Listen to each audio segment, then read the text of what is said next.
என்னடா காலையிலேயே ரொம்ப சந்தோஷமா இருக்க? ஆர்சிபி தோத்துட்டானுங்களே அதான்.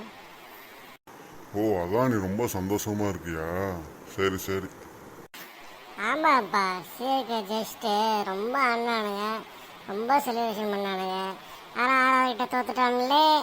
ஃபைனல் கூட போக முடியாது, கப் அடிக்க முடியாது. இந்த வருஷமும் கப் இல்லையா அவங்களுக்கு? ஆனா உன்னை பொறுத்த வரைக்கும் சிஎஸ்கே மட்டும் கப்பு அடிச்சுக்கினே இருக்கணும், மற்றவங்க யாரும் ஜெயிக்கக்கூடாது, அதானே? ஆமாம்ப்பா, சிஎஸ்கே மட்டும் தான்ப்பா ஜெயிச்சிட்டே இருக்கணும். இருங்க, நான் போய் வெளில போயிட்டு வரேன். ஒருத்தவன் நேற்று ரொம்ப எனக்கு கலாச்சிட்டான், ஆர்சிபி ஃபேனு. நான் பார்த்துட்டு வரேன். டேய், இங்கே தான் இருக்கியா? உன்னை தான் தேடிட்டு இருக்கேன்டா.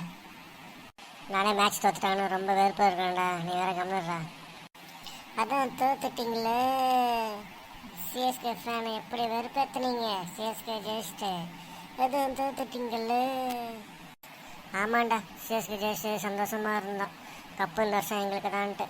ஆனால் ஆறாவதுகிட்ட தோத்துட்டோம். இந்த வருஷமும் கப்பு எங்களுக்கு இல்லைடா. டேய், விராட் கோலியும் டூப்ளஸையும் பார்த்தேன்டா. அப்படியாடா? எங்கடா பார்த்த? எப்போ பார்த்த? முருகேசன் பாத்திர கடையில். என்னது, முருகேசன் பாத்திர கடையிலையா? அடே, நீ வேற வெறுப்பேற்றதுடா. ரெண்டு பேரும் இங்கே தான் இருக்கீங்களாடா? சரி, கவலைப்படாதப்பா. அடுத்த வாட்டி ஆர்சிபி கப் அடிப்பாங்க, நீ கவலைப்படாதானா? சரி அங்கிள், நாங்கள் அடுத்த வாட்டி கண்டிப்பாக கப் அடிப்போமே. சரி வாடா, நம்ம வீட்டுக்கு போகலாம். சரி அங்கிள், நானும் வீட்டுக்கு கிளம்புறேன் அங்கிள். பாய். விஷாலா கப் நமது. பாவம், யார் பெற்ற புள்ளியோ இப்போ பமிட்டு இருக்கு. ஐயோ பைத்தியம். டேய், இவ்வளோ நல்லா தாண்டா பேசுண்டா. ஐயோ பைத்தியம்.